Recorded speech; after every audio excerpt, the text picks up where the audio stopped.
السلام علیکم دوستو، کیسے ہیں آپ لوگ؟ امید ہے آپ اپنی فیملی کے ساتھ خیر عافیت کے ساتھ ہوں گے، اور میں آپ کے لیے پیش کر رہا ہوں سیرت النبی کی تیسری قسط۔ دو قسط آپ آلریڈی دیکھ چکے ہیں، جس میں ہم نے بات کی تھی کہ ساری کائنات کو اگر اللہ نے بنایا تو اللہ کو کس نے بنایا، اور اس کے علاوہ ہم نے بات کی تھی کہ آدم علیہ السلام اور حوا علیہ السلام کی ملاقات کہاں ہوئی تھی، وہ دنیا کا پہلا پہاڑ کون سا ہے۔ اب ہم اس سلسلے کو آگے بڑھاتے ہیں، اور ساتھ میں ایک بات میں یہ بھی کہنا چاہتا ہوں کہ تھوڑا سا مصروفیت ہونے کی وجہ سے، کیونکہ مجھے آفس کے بھی بہت سارے کام ہوتے ہیں، اس کے علاوہ بھی بہت ساری مصروفیت ہوتی ہے، تو کوشش کرتا ہوں کہ میں ٹائم پر، جیسا کہ میں نے آپ سے وعدہ کیا ہے کہ آپ کو جو ہے جو ہر جمعہ یہ ویڈیو میں آپ کے لیے لے کر آؤں، تو مجھے جہاں جیسا موقع ملتا ہے میں کوشش کرتا ہوں کہ آپ کے لیے اس کو شوٹ کر کے ریڈی کر سکوں، تاکہ جمعے کے دن جو ہے میں اس کو اپلوڈ کر سکوں۔ تو خیر، ہم اس سلسلے کو آگے بڑھاتے ہیں، تو ویڈیو پہ بنے رہیے۔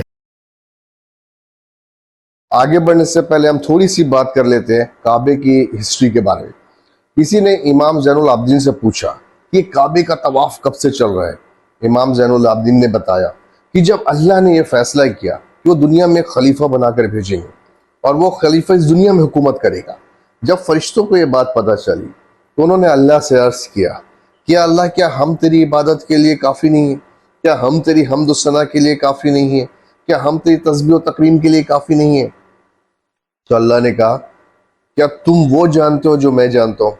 تو فرشتوں کو اپنے سوال پر کافی ندامت ہوئی، اور اللہ تعالیٰ نے جو ہے انہیں معاف کیا، اور اس ندامت کے طور پہ فرشتوں نے پہلی بار اللہ کے عرش کا 3 طواف کیا، اور اللہ نے انہیں خصوصی رعایت دیتے ہوئے، انہیں معاف کرتے ہوئے حکم دیا کہ میرے عرش کے نیچے ایک کعبے کی تعمیر کرو اور اس کا طواف کرو، جس کے بارے میں ہم پچھلے سبق میں پڑھ چکے ہیں، جسے بیت المعمور کہتے ہیں، اور جس کے بارے میں ہم نے بتایا تھا کہ 70,000 فرشتے ہر روز اس کعبے کا طواف کرتے ہیں، اور جنہوں نے طواف کر لیا ہے اب ان کی باری دوبارہ قیامت تک نہیں آئے گی۔ بہرکیف، یہ تو ہو گئی بیت المعمور کی بات۔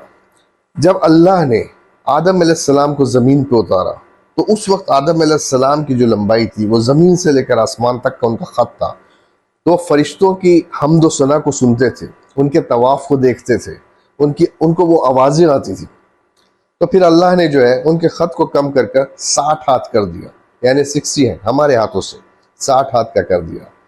تو پھر جو ساری آوازیں تھیں وہ آدم علیہ السلام تک آنی بند ہو گئی۔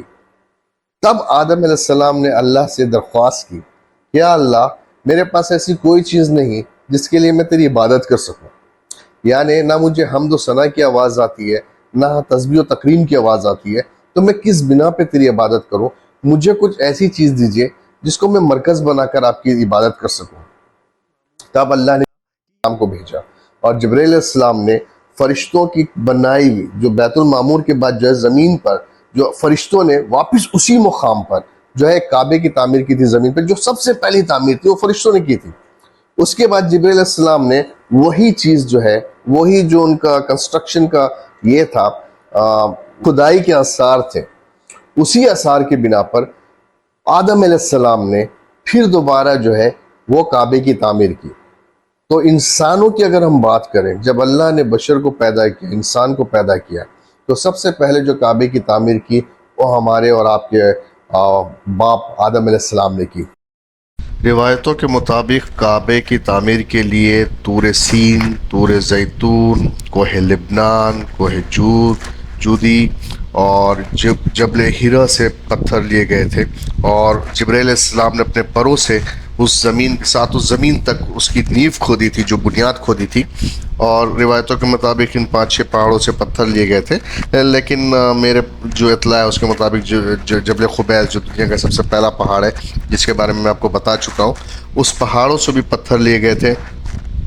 اور اس کے بعد جب کعبے کی تعمیر ہو گئی تو جبرائیل علیہ السلام نے آدم علیہ السلام کو عرفات لے گئے، اور وہ تمام مقامات جو حج کے جو مقامات تھے ان تمام مقامات کو ان کو دکھایا اور حج کے بارے میں ان کو بتایا۔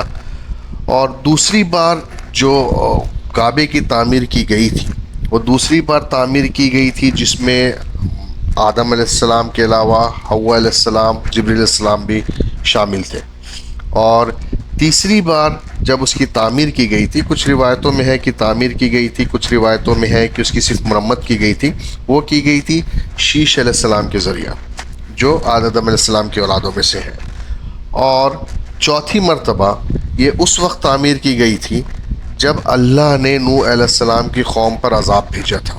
یعنی ساری دنیا میں جب سیلاب آ گیا تھا تو یہ جو کعبے کی دیواریں تھیں، یہ ساری دیواری غائب ہو گئی تھی، اور اسی وقت جو ہے جو پتھر ہے حجر اسود، اس کو اٹھا کر رکھ دیا گیا تھا جبل خبیث میں، جس کے بارے میں اپنے پچھلی ویڈیو میں بھی بتا چکا ہوں، اور اس کی تفصیل بھی آپ کو میرے ویڈیو کے پلے لسٹ میں مل جائے گی. تو اس زمانے میں تو چوتھی بار جب ہے وہ ابراہیم علیہ السلام نے جب رخ کیا تھا، جب ان کی پیدائش ہو گئی، اور وہ پھر جو بڑا واقعہ جو ہم آگے چل کر اس کے بارے میں بات کریں گے، تو چوتھی بار اس وقت اس کی تعمیر کی گئی تھی. اور اس کے علاوہ بھی کئی بار تعمیر کی گئی تھی جو ہم آگے ساتھ ساتھ جیسے جیسے ہم آگے بڑھتے جائیں گے تو اس کے بارے میں بات کرتے رہیں گے. تو یہ ابھی فی الحال 4 زمانوں کی بات کر رہا ہوں جب کعبے کی تعمیر کی گئی تھی. اور جب پہلی مرتبہ آدم علیہ السلام نے حج کیا تو جبرائیل علیہ السلام ان کے پاس آئے اور کہا کہ اپنے سارے مناسک کو صحیح طریقے سے ادا کرو، یعنی اپنے حج کو صحیح طریقے سے ادا کرو، کیونکہ ہم تمہاری تخلیق سے 50,000 سال پہلے سے اس کعبے کا طواف کر رہے ہیں. کچھ روایتوں میں ہے کہ 2000 سال پہلے سے، کچھ روایتوں میں ہے کہ 1000 سال پہلے سے.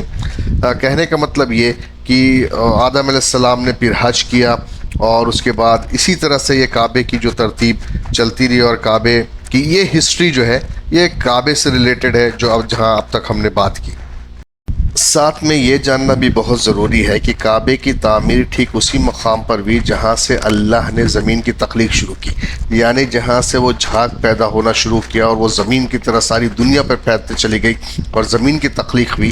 تو یہ وہی مقام تھا جہاں سے اللہ نے زمین کی تخلیق شروع کی تھی، جسے آج ہم کہہ سکتے ہیں کہ سینٹر آف دا ارتھ، یعنی ساری دنیا کا جو نقطہ ہے، جو سینٹر ہے، وہ یہی کعبہ ہے.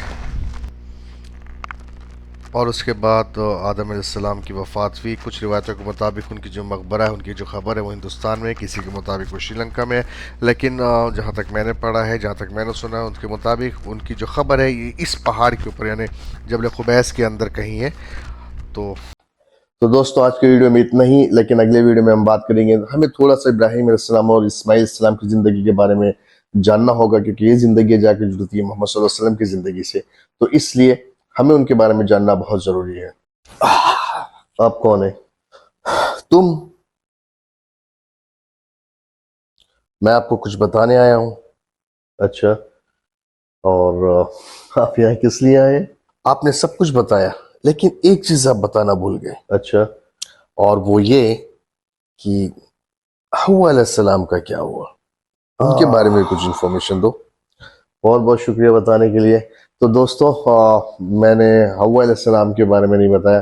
حوا علیہ السلام کی جو مقبرہ ہے، جو ان کی خبر ہے، وہ یہیں جدہ میں ہے، تو میں آپ کو لے کے چلتا ہوں وہاں. تب تک میں ان سے بات.